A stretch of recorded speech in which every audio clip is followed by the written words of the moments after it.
Well, Adam, here we are again. How Back, are you? Back for another podcast. Doing well. Yeah, excited to be here. We got an exciting guest to talk to today, but before we jump into that, we just want to welcome everybody to the RevOps Recruiter Podcast. That's right. Welcome, everyone.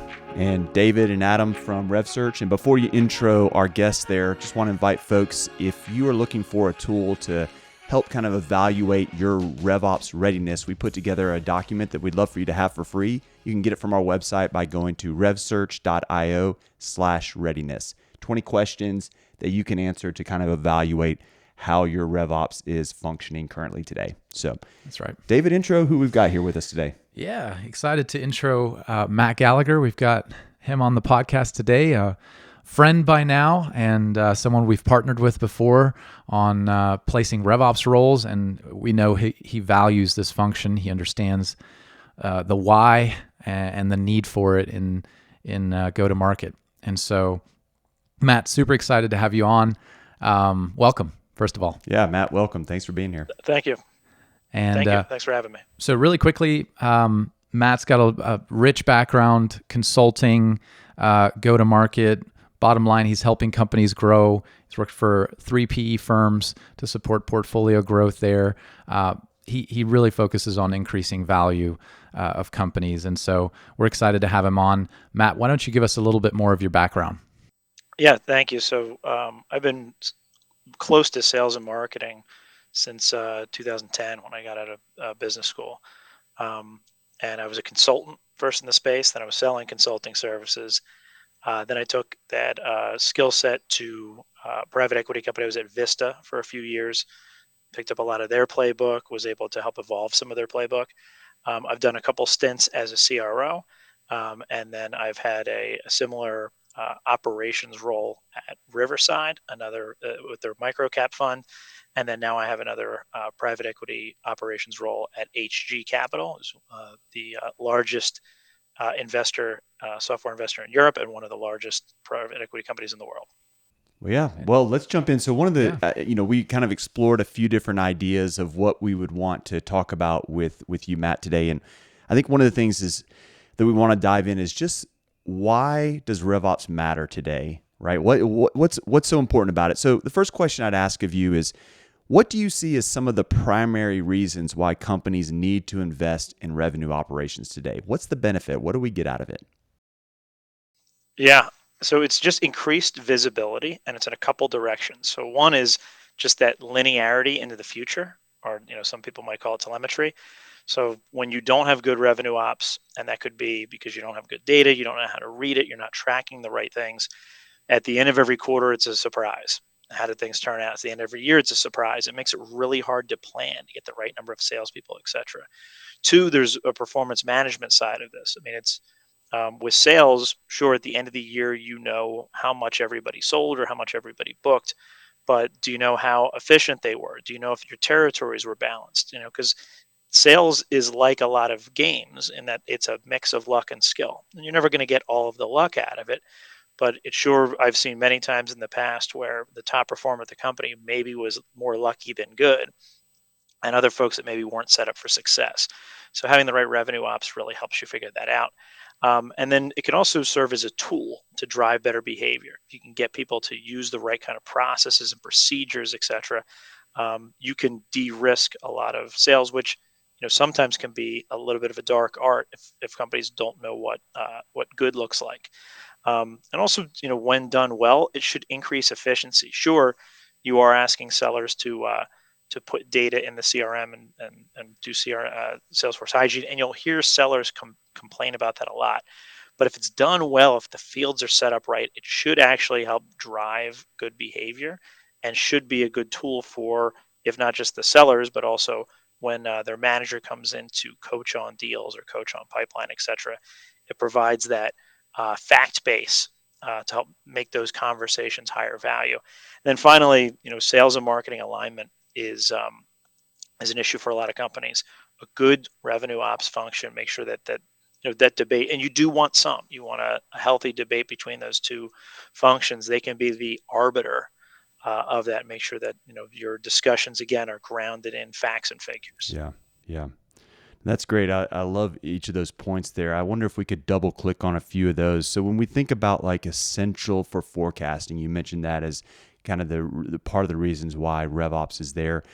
Do you have some examples, or do you have some ideas around like what does forecasting look like when you don't have this function, right? And maybe it's more guesswork, maybe it's more gut feel, and then what should it look like if you've got a revenue operations function that's really clicking the way that it should, right? What are your thoughts around Yeah. that? Yeah, I'd say there's a lot of ways to do it wrong. Yeah. One way that I've seen it done wrong is people just forecast to the goal, and then the forecast process is they're just building this bridge from where they are today to what the goal is, and slotting in deals, and relying on an ever shakier number to get there of deals. Two, there's the components of a good forecast would be a bottoms up approach and then maybe a top down approach. There's a couple ways to do each of those. Bottoms up is working on a deal by deal basis, and you might have a team that's deciding, is this a commit deal, is this an upside deal, sometimes they'll call it best case, etc., or this is just pipeline. You might, sometimes they just use a binary, like especially late in the quarter, which deals are we banking on, which ones are we not, to get to a number. Or if you've got a small number of deals, that's sometimes the best way to do that. But I always recommend, in addition to that, a top down approach, especially further out from the end, which is either going to be stage driven, which is, each successive stage of your sales process, you're going to weight that deal higher and higher. Stuff that's in stage one, you maybe give it 10% of the value, then maybe 20, 30, 40, and maybe, a stage five deal, you're counting at 90% of the value. But that is a good tool, but that only works, one, if you get your stages set up properly, and two, your sellers are adhering to that, and that usually requires like exit criteria and a sales process built on the buying process. So I'll pull up there. I think the long story short there is, I strongly recommend multiple approaches. As you get closer to the end of the quarter, rely more on the bottoms up. When you're further out, rely more on the top down Yeah. approach. Yeah. That's great. I wonder, another thing that I was thinking about there was just the performance management side. You'd mentioned it a few minutes ago that when you think about that, there's probably a lot of gut feel that goes into that as well. And then people just being in the right circumstances rather than them really having the skill or the tools or taking the actions that really drove the whatever the win was, right? And so being able to use the analytics, the data points, the information that we have to still coach folks and lead folks and try to, I've even heard the term like move the middle, right? Bring those that are maybe falling a little bit behind, bring those up.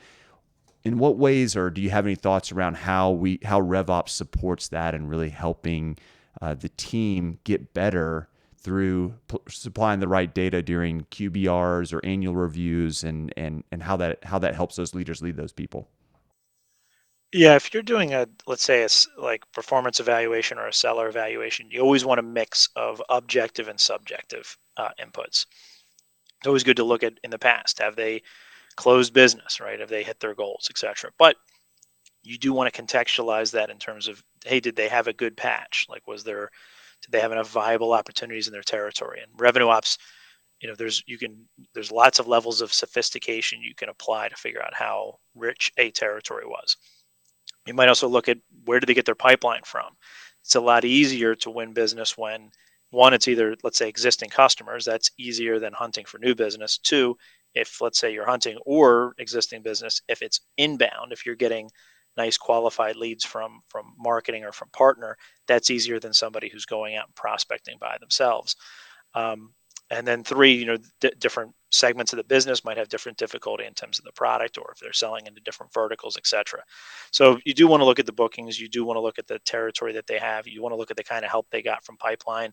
Um, but then you also want to look forward. Are they building good quality pipeline now? Do they have good sales hygiene? Can they forecast? Do they know which deals are coming in and which ones aren't? You can evaluate frontline sellers on that. And then finally, it's always good to, you ideally want to have managers who know what good sounds like. How do they sound on calls? Now, keep in mind, there's almost always a big enough sales team. There's somebody there who's successful, and you can't figure out why. I would never, if somebody is continually hitting their number, like as long as they're not putting the business at risk or driving everybody nuts, like you're going to want to keep them around. Sure. Your performance should be your highest weighted category. But I recommend multiple inputs there, if that makes sense. Yeah, for sure. Yeah. Another thing we often come up against when talking to leaders is the tech stack, the tools in a tech stack, right? And I'm sure you see this when you come into a new company. Maybe there's no tools, or maybe there are too many tools. How have you leveraged RevOps in getting the right tools in place and then achieving adoption ultimately? Yeah, you do see a scary amount of companies buying the new shiny thing, the big brand that's out there. Yeah. And I've seen really good tools get bought in places where they would have made a ton of sense, and they just aren't operationalized properly. So you need an internal champion. RevOps a lot of times makes sense to be that person. Sometimes it makes sense to have enablement. Sometimes you need a sales manager to be that champion. But somebody has to make sure that you're using it right. For example, something like Six Sense. Six Sense is a hot brand now. It's a great product, but it's not a silver bullet. It's not going to work all by itself. People need to have it set up properly. You need to operationalize it. And ideally it is revenue ops that's getting the signals from Six Sense and getting them in front of the sellers in a way that they can act upon that and jump on those accounts. Yeah, you bring up an interesting point. A lot of times you look to the tool to solve all your problems, right? But there's this other piece where you need to tailor it. You don't just have a one-stop solution most of the time. You have to have someone who takes that data, who takes that and then moves it forward, trains others, enables others, right? Gets the right message across to those sellers that you're talking about, to the go-to-market team. Let's talk about. Sure. Yeah, go ahead. I'm sorry. Just one more example there. I would say is lead scoring, right? Yeah. So lead scoring is a popular tool, but I've been worked with a number of companies where I go and say, okay, great, you have lead scoring. Who does the prospecting? They might say the A's or the BDRs, and I say, can they see the lead score? And I say, no. It just sits in HubSpot. I'm like, wouldn't it be helpful if somebody's out cold calling if they knew who's already interacting with our content? You'll say, yeah, that would be helpful. Like, we should. Do you let's literally see the flow light that through. bulb Oh, come on? yeah, because they're not thinking through like all the, it's at companies, the BDR role, it's one of the most important roles at the company. It's incredibly impactful to your pipeline, to your success. And what do? We usually give it to like the least experienced person and give them the least amount of training and sometimes the least tools. So it's very, very much a frontline soldier job. So you always want to like put yourself in their seat. It's always good to ride along with them, see how they're doing the job. What are they saying? It's amazing sometimes what maybe you have and they just didn't know about, weren't trained on, or they're not blind to, they don't have the permissions, etc. Yeah. I mean, that goes into a whole nother part that you haven't even talked about, the whole enablement and the onboarding and training side of things, but it's so huge and so valuable. So, but one thing before we kind of jump to the next topic here is you mentioned your last point there was just that arbiter between sales and marketing alignment. I hear people say marketing and sales alignment all the time. What does that really mean to you? When you look at an organization that's doing it well, what does that look like? Yeah, well, I mean, I've seen and been at companies before where sales and marketing need to go to couples therapy. It's so you need that arbiter. So the one, sales and marketing should have a shared objective view of what a good lead looks like. Now, it's one thing that, hey, we build an ICP, there's a slide, it sits somewhere, but like when each lead comes in, would they both agree? My recommendation is that the lead process is also something where you need to have agreement on the different stages. There's a certain part up at the high level. If marketing is deciding what they want to qualify, that is a bit of their call, right? Okay, this is what we're going to send along. But I strongly recommend that at that sales accepted lead stage, it should be sales that is accepting the lead. It's amazing how often I've gone to companies and I see that rate, that SAL conversion rate really high and the SQL rate low. And then what I find out is the BDR accepts it and the BDR reports into marketing. Like, well, that means marketing's grading their own work. Right. And I know what I do when I grade my own work. A plus. Great job. Right? That's right. Top notch. Great job. So whatever it is, somewhere in your process, there's got to be where marketing thinks it looks good, and then we ask sales, and it can be as simple as like the lead pops up and the seller clicks, yes, I'll take a meeting with this person, and that conversion rate should be above 90%. If it's not, you objectively know you don't have a shared vision. You got to get back in the room. Second, you need a service level agreement that both people know, can quote, and enforce with their teams. Sales is not helping marketing out if they're passing over leads, and sales isn't acting on it quickly, right? Leads, they don't age like wine. They age like sushi. So you've got to jump on that right away, right? Yeah. And finally, sales also owes marketing feedback. If the leads aren't good, they have to explain why, right? Because otherwise, how is marketing supposed to know, supposed to adjust? And they've got to provide things like win-loss analysis, or a specific request, which have to be filtered. Here's what we need in the sales process. You definitely don't want marketing to end up being like a hotline number, or marketing, or where sales just ask for anything under the sun. They'll get buried in requests. You've got to somehow distill that out to the most common ones. But that's what a good, to me, the harmony that you're looking for is an agreed vision of what good looks like, an SLA that both sides had their fingerprints on and have shaken their hands and agreed to, and then the conversions should look good. And they can look a lot of different ways. You might have a volume approach that you're sifting through a lot. As long as both sides say that's the best thing to do, you can do that. Or it can be much more of a martini glass, before it gets passed off to sales. That's okay. Like, mutually agree to what that answer is.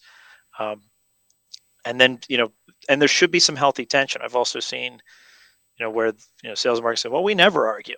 And I've even seen where between that marketing funnel and the sales funnel, there's like a demilitarized zone, and just leads go there, and marketing can claim success. It's been qualified, and sales doesn't count it towards their forecast of the pipeline, so it's not their problem. And then just a bunch of junk piles up Right, there. just stuff sitting in the middle. Yeah. No, that makes Yeah. sense. Man, that's a great analogy, or not even analogy, just great description of what that alignment between sales and marketing looks like. I really appreciate that. So let's go into the next piece here in our conversation. So from your experience, what makes getting revenue operations under control difficult? Yeah. So one, you're always going to need the participation from sales. So sales has to understand the WIFM, the what's in it for me. At worst, sales operations, let's say Salesforce hygiene, feels like a chore for sales, right? And look, and sometimes it is. Part of it is a chore. I've definitely used shaming mechanisms before. Signage up on the office floor where you're calling people out that have the oldest deal. Right. I've used that approach before, but what you want to do is you do want a carrot as well. And what the carrot should be is high quality coaching from your manager that's made possible by what's in the CRM. So, for example, if we talk about a rhythm of business here at HG, like a sales manager should be doing territory reviews, account reviews if it warrants it, if you're selling a lot of products for a lot of different buying centers, opportunity reviews, and you've got a forecast. You got those four things. So if I'm a manager and I'm doing a territory plan review with a seller, I should be able to pop into their territory and clearly see who they've hit, who they haven't, and strategize. If that data is in there, we're jumping right to action. If we're not, we've got to burn a lot of time where the seller's explaining to me what they've done. Similarly, like an account plan. What do you see most of the time at companies? Account plans are like term papers. Seller spends tons and tons of time on it, publishes it, puts it on a shelf, never touches it again. Right. And it doesn't really do anybody any good, and it gets out of date. What it should be is this living document that multiple people are popping in, customer success, leadership, etc., is going into. There should be requests going in and out. If I'm a seller and I've got one of the big key accounts, and you shouldn't have an account plan for all your accounts, not worth it. But the big ones where you can sell a lot of things, or you can sell into a lot of places, or a lot of things into a lot of places, it makes sense. And there should be contacts that you're trying to get to, like a wish list. That's marketing should be looking at that for things like account-based marketing, or leadership should be looking at that for introductions. You should have alerts set up for that account so that there's data flowing in. whether that's Google alerts or LinkedIn alerts, etc. There should be like customer success should be able to pop in there and see why did they buy this stuff in the first place, what problem were they trying to solve, et cetera, et cetera. So it should be this hub of information that a lot of people access, use, and leverage, and then a seller for doing all that work should get value out of it at the very least, where they're having a meeting with their manager, strategizing, and doing something that's going to be high value, high efficiency to help them build pipeline. So that's an account plan. Then opportunity, right? It's hard to get people to put the data in and have something staged properly. Again, if that serves the purpose of making sure that when you're doing a deal review, your manager is able to give you more targeted, more useful coaching more quickly, that's going to motivate you to have your house in order there. If it's not, if opportunity reviews are just where you're kind of reading the news, then you're not going to care. Right. You may, it may be in Salesforce, it may not. You're just on the witness stand for 30 minutes. Right. Yeah. Curious, go back to the account plan there for a moment. Who owns that initially? It sounds like the seller initially building it, but then do you see RevOps participating in making sure it stays that living document that stays updated since it's so cross-functional, or who will own that? Yeah, great question. So the person who owns updating it and keeping it current is the seller, Okay. right? The person who owns that account. That might be a key account manager. But Revenue Ops likely has a big hand in designing it. What should this look like? And then also ensuring that the right people have the right access to it, and they may be involved in ensuring that it's updated. So, if I'm, depending on the business, let's say if I'm a business where my top 50 accounts are going to have a disproportionate impact on my year, I'm going to want to be reporting on a regular basis, either at a board meeting or otherwise, what's the update on all these. And one stat I'm going to want to look at is how many opportunities do we have here? How many new opportunities do we have? What have we booked here in the last 1 year, 2 year, et cetera? When is the last time this thing was updated? Yeah. Got it. That makes sense. I think you'd mentioned something around the agreements on just terminology, stages, forecasting, everybody kind of on board with that. And I'm assuming that's also cross-functionally. But what do you mean by that? Unpack it a little bit for us. Yeah, so often you see not just in sales but in business that people use the same term different ways, and that can lead to miscommunication. That can lead to outright people arguing over stuff for no good reason. So let's maybe just use sales stages. The most objective way to set your sales stages best practice is to align it with objective and ideally binary customer signals. This either happened or it didn't. Like if I'm moving I'll move from stage 4 to stage 5 when their legal department gets me red lines back. You can't fake that, right? It either happened or it didn't. Maybe from stage 3 to stage 4 is like my champion gave me a verbal that this is moving forward, or we're a finalist, right? So it's very easy. Then ideally you're trying to take the stress for the seller out of what stage this goes in, and the second, you don't want to over engineer this. I've seen work done where there's 10 exit criteria per stage. Like that's just, if you have that many, sellers are going to start checking the box. They're not going to pay attention. You're talking 2-3 signals per stage. Again, objective, simple, binary. And then if you get that and you can adhere to it, then revenue ops can take that data, reverse engineer it, look back at past deals and tell you, okay, when we get to stage 3, how often do we win? Cool. That tells us how to weight these deals. Now that takes some work. You got to drive the behavior, the adherence, etc. But once you do that, that data is incredibly valuable. Similarly, like forecasts, you want to have very clear and simple guidance. What is a commit deal? And it's now the simple way, but maybe not the most informative way to do it is where people say, they'll just say to a seller, is this a 90% deal or a 50% deal? Well, if that seller doesn't know how to gauge deals, like they have no idea. And a lot of sellers don't know which deals are coming in and which ones aren't. So it's better to give them clear criteria. Like, this, we've gotten a verbal, we've got a close plan, and it's on track. That is a commit deal. Like, okay, those are objective things. They either happened or they didn't. That makes life a little easier. Now, your managers, should they be applying some subjective adjustment to that? Yeah, right. That's why you have them there. They have that experience. But a lot of your salespeople don't. So try to take, in my opinion, you try to take as much of the guesswork out of the metrics and the terminology as you can. Yeah, that makes sense. Yeah, I had another comment to what you just said. It really makes me think of the sooner the better on revenue operations, because depending on how much time you go in the wrong direction on that with folks, having access to whatever is there in the system, having access, right? You're building this cluster that you have to then undo, one route at a time. You're having to get back to that Oh, yeah. simplicity. What has been your experience with data messes? Talk to us a little bit about that. Yeah, I had an old coach when I was younger said bad habits are like a comfortable bed. They're easy to get into and they're hard to get out of. That's And great. and certainly like bad Salesforce hygiene is like that. And a lot of times it's not that anyone's doing anything intentionally wrong. They just don't know any better, right? They don't know what you're looking for, what their answer is. Also, a lot of times that buildup can happen with acquisitions. Okay, we sell this, we use this term, they use that term. Let's just keep them both. We'll figure it out later, and you just kick the can down the road over and over again. Next thing you know, I mean, I was at a company that was only 70 million in revenue when I got in there. They were out of Salesforce fields. They could not add any more fields.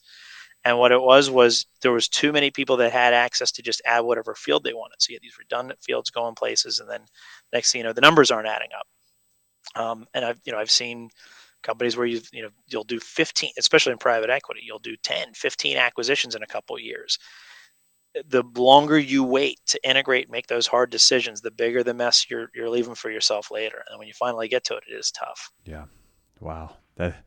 That's unbelievable. One last thing I'm curious on there. You were kind of talking a little bit about just forecasting and data. Do you find that in many of the companies they're utilizing a strategy that's both sales forecasting and pipeline forecasting? So they're bringing in a little bit of the kind of near-term sales gut feel of what the sellers feel about that, but then also requiring a very a pipeline forecasting strategy that's just based on simply like what you said, exactly what the stage is, the percentage that gets assigned to it, and so forth.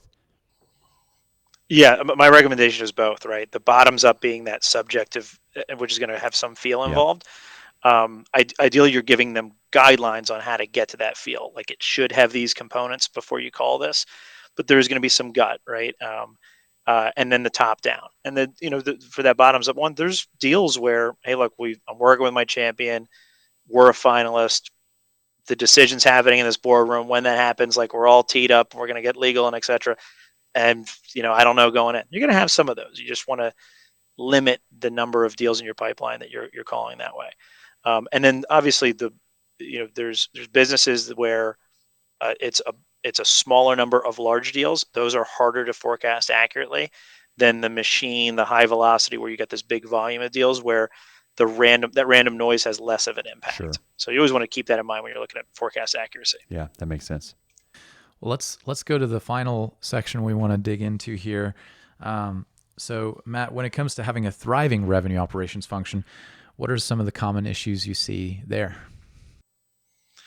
Yeah, I mean, one is when you're starting a new business, it's a startup culture, right? You can't afford all the fancy tools. You're not going to put all the systems in place. Probably if you're the founder CEO, you're the first salesperson, or you hire a salesperson, and all the deals in your pipeline are basically tattooed on the inside of your Right. eyelids. Like Dreaming about them. you know them, like you know them in your yeah, you know them. You're in your sleep, so you don't need revenue ops then, right? And then at some point with any kind of startup that succeeds, you grow, and then something breaks, and then that's when you start spending money on infrastructure, and revenue ops would be that. So that's one thing you see, and it's what legacy of that startup culture is still there. One thing that I have seen is what I call the junk drawer mentality to revenue ops, and I've seen it at a couple of companies recently where they don't really separate out territory, accounts, and opportunity management. They just like one when an opportunity goes dead or just ghost you, they just leave it around. Let's just kick it out to next year. I'll call them back. And so it looks like it's still this active opportunity, but really it died in the past. And the key thing is that 50-60% of your opportunities are going to be no decision losses. The customer doesn't do you the courtesy of calling you up and saying, hey, I know I kind of led you on here. I had you out. Thanks for buying me dinner. we're not going to buy from you. They just, the fact is they won't tell you. So you need to make sure you've got a system where you're clearly closing those out. But if, I've seen, again, these companies using their opportunities as like their to-do list. They're saying, well, if I close that out, I'll forget to call them. That's because they're not separating out territory management, which is, as every seller, you've got a finite number of accounts. That's your territory. You got a certain number of days in the year and you get a number to hit. And then territory management is, how do I spend my time? Which accounts? How often? How do I prioritize? Then there's like account planning, which some companies don't do. And that to me is, telling the story, the past, present, and future of this account. What have we sold? What have we tried to sell? What are they using today? Is it working? Do we have ROI? Who do I know today? And then future, which is, what am I trying to sell? What should I sell that I haven't gotten to yet? Like, what's the long-term ambition for this account? And that's different than just opportunities, right? So separating those three out for the companies that need all of them is very important. And the junk drawer mentality is, it's just all kind of in there in the soup together. Yeah. Yeah. I think you'd even talked about the idea of not sticking to that junk drawer mentality, but really saying, okay, if I do have a territory, if I've got these, let's call it 100 accounts, how do I prioritize which ones? Hopefully I'm not just going alphabetically down that list, right? What are the ways that I prioritize even those 100 to say there's probably, 10, 20% of those that are the most important ones. What do I do to prioritize those? Yeah. And this comes back to when you have to put yourself in the shoes of who do you have doing that outreach. And a lot of times it's, a 23-year-old that was at a frat party or a sorority party 18 months ago. Hopefully not last night. Yeah, hopefully not that last night. Yeah. But it may have been an happy hour, but they don't have this experience in business where when they look at a company name or look at a website, like they can automatically say, good fit, medium fit, bad fit. Right. They're going to need some guidance there. And revenue ops can play a big role there with targeting. So, one is, how likely is this customer to buy? Two, how likely are they to churn? And three, like, how big is the prize? And then some combination of those items should help the business figure out where do we want to spend our time. And then you just want to make that super simple for the BDRs, right? These ones first, these ones after them, these only if you've exhausted everything else. And then there's also techniques like how, if you're in a territory, you might have. There's a great book on this called Fanatical Prospecting by Jeb Blount. I recommend that. But his idea of this prospecting pyramid, which is, if I'm a seller and let's say I work with a BDR, there's probably a handful of accounts in the territory where I don't want a BDR calling in cold. Maybe like an old contact of mine is the leader there. Maybe we just lost a big opportunity there. Maybe a big customer, a buyer from one of our accounts just moved to this new account. You don't want a BDR calling in there cold. So you want to divide and conquer. And that, you might call those, like, anything inbound is probably your top of your pyramid. Below that is like anything where, hey, this is delicate. Like, let's not have the BDR bruise the fruit. Let's own that. And then the bottom is where your BDR, you're assigning to them and saying, do some homework on these, look for these signals, and then hit these in this order, so that until they build that, institutional market knowledge, they're spending their time on. Because otherwise, they could be just wasting a lot of good jet fuel. Yeah. All I'm thinking about is, get to the heart of the best opportunity possible. I mean, that's what I'm hearing. Go after the right target, and RevOps plays such a critical role in that, and really narrowing that, not just filling up the pipe with a bunch of low value opportunities, false positives, I guess, but actually getting to, the gold, and converting those, right? Maybe there are fewer numbers of opportunities, but converting those deals is the key. Yeah, we had one. I'm sorry, we had, to that point, we had this one company. We went out and we looked at all the accounts, and we, using some criteria, bucket them into like A, B, C, and D accounts. Like, how likely are they to buy? And the D's were winning at like 6%, and the A's were winning at like 30%, and then B and C were in the middle. And so after we did all that, I was like, okay, let's look at last year. How much time did we spend on D's? Those ones that went at 6%, and it was almost 40% of the time. So just oh wow. And sellers, they don't know. So okay, quickly, let's get that in there. And if nothing else, just tell sellers, like, unless this customer's beating down the door, like, don't spend too much time here. because they're just unlikely to buy based on signals we can see. Yeah, and I think some of the challenges that we have when we don't have somebody digging and double clicking a little bit deeper in the data, like you guys did, is that you equate activity or action with some level of success. And so a BDR might say, well, I made my X number of contacts today, so therefore I was successful in my job today. When the reality is they were just inaccurate shots that we were taking versus having a tool or having the process that helps them identify, do that same work, but in the right places, and the accuracy goes up so much more. Yeah, and that will build mistrust from sales. Yeah. These leads are junk. Then they stop following up on them. Then marketing looks at the slow lead time. Then they mistrust sales on following up, and you get it can be this vicious cycle. That divide begins. Yeah. Yeah, that divide begins. Yeah, yep. For sure. Well, the last thing you had down here, you just talked about kind of the tech side of things, and you had technology without champions and sponsors, kind of how that is an issue you see sometimes, and then implementing tech, but not having a rollout strategy, a support strategy for it. What are your thoughts around that? Yeah, there's lots of examples you could use here. I'll just throw a couple out there. So one, let's say like Gong. Gong, great technology, does a lot of good things. A lot of good sales leaders I know swear by it, but it's not a silver bullet. You've got to be accompanied by a strategy. I'll just give an example. If I'm a manager, I'm coaching my sellers. One thing I can get quickly from Gong is I can get talk listen ratios. So I can take that data, run that for the team, like if all those calls that I can't listen to, and I can quickly see, and I can go back and say, to a couple of sellers in the team, like, you're doing 80% of the talking on these calls. Like, you're basically doing a webinar, right? And it's hard to sell that way. We need to get that ratio more like 50-50. And also, this is great Gong thought leadership. Like, we need longer answers. Like, if it's just this like rapid fire binary, like those aren't right. Those are things you can get very quickly. Yeah.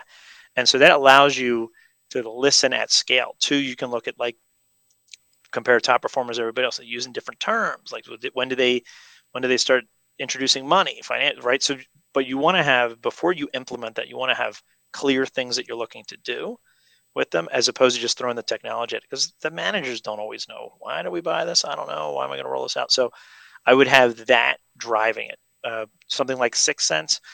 There's businesses where you can call in at any time and maybe sell. There's also businesses where they're only going to buy in a finite window of opportunity, right? Like maybe when they're changing over their ERP system. If that's what you have, like 6 Sense is fantastic for telling you, hey, these customers are in this window of opportunity. We're seeing the signal. But then knowing that's one thing, then you've got to make sure that the sales team sees that and is operationalizing, and either the BDRs or the salespeople are calling in at that time.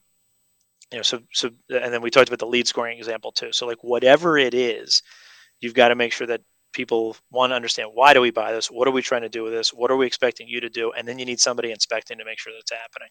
Matt, that's great. It's been fantastic. You've been so succinct in how you delivered each of the answers. I think it's a great amount of information for anybody who's a revenue leader and saying, either we don't have revenue operations yet and we need to begin moving towards that, or even we already have it, but maybe are we utilizing it in the best way right now? Gave a lot of great points that I think our audience can go and process through and figure out, hey, how do we apply this to our business? Yeah, and for the listeners, if you want to reach out to Matt, I'm sure he wouldn't mind.